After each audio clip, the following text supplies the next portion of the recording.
Bismillahirrahmanirrahim. Alhamdulillahi wassalatu wassalamu ala Rasulillah amma ba'd. Hukum ikhtilat dengan pembantu perempuan. Bercampur, hidup bareng, bercampur dengan pembantu-pembantu perempuan. Karena terkadang ada beberapa rumah yang memiliki pembantu ART perempuan dari kalangan wanita. Sehingga anggota keluarga pun terjadi ikhtilat bercampur baur laki-laki dan wanita. Baik suami atau ayah atau anak atau adik bercampur hidup bebarengan dengan pembantu-pembantu wanita. Maka hukum permasalahan ini adalah tidak diperbolehkan ikhtilat bercampur baur antara pembantu wanita dengan anggota keluarga laki-laki. Karena dasarnya adalah yang pertama, sebenarnya Islam mengharamkan al-khalwatu bil ajnabiyah, menyepi, menyendiri dengan wanita yang bukan mahram, bukan istri, bukan mahram. Baik wanita tersebut pembantu atau yang lain, apapun profesinya, selama itu bukan wanita yang mahram, yang bukan istri, maka tidak diperbolehkan menyepi. Termasuk juga yang bukan mahram adalah istrinya saudara, adik, istrinya adik ipar atau kakak ipar. Kemudian istri dari paman atau juga saudari istrinya, saudari istrinya. Karena ini bukan mahram. Memang saudari istri tidak boleh dinikahi di waktu yang sama ketika menikahi ya, istri tadi.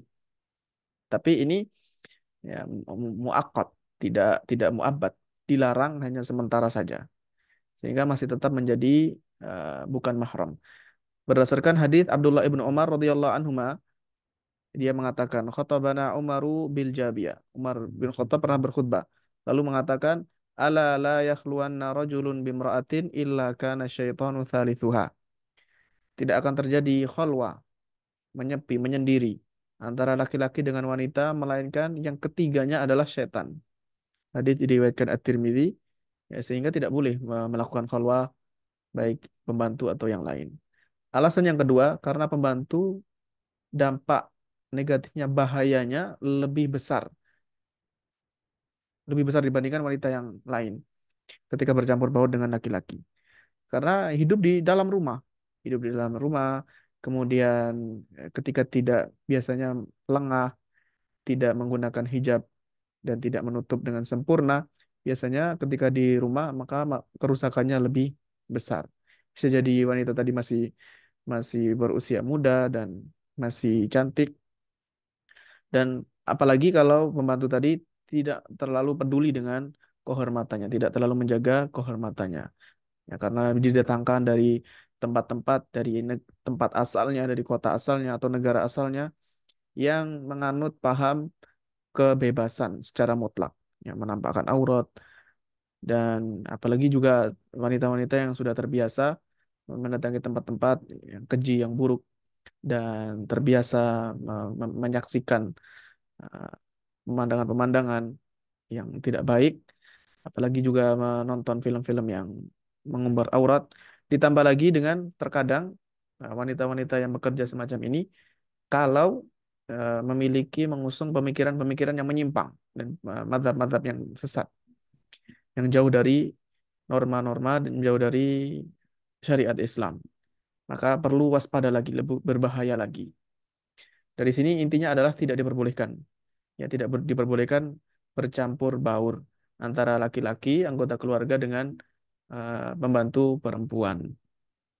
Nah, rujukannya adalah beberapa kitab, ya, lumayan banyak. Atharul Khadimatil Ajnabiyat ala Tafa'ulil Ijtima'i fil Usra karya Khalid Az-Zakari, kemudian Atharul Khadimatil Ajnabiyah fi Tarbiyatil Tifl. Ini pengaruhnya bagi pendidikan anak, karya Anbar Hussein Al-Ansari, kemudian Al-Khadimat wa Atharuhunna 'ala al-Usrati wal Mujtama', karya Dr. Muhammad Al-Khumais. Lalu ada Durus Fatawa Al-Haramil Makki karya Syekh, ya, durusnya Syekh Ibnu Utsaimin, Fatawa Maqalat Mutanawwi'ah Syekh Ibnu Baz, dan Majmu'at Rasail wa Fatawa Bisya'ni Al-Khudumi was-Sa'iqin, karya sekumpulan para ulama.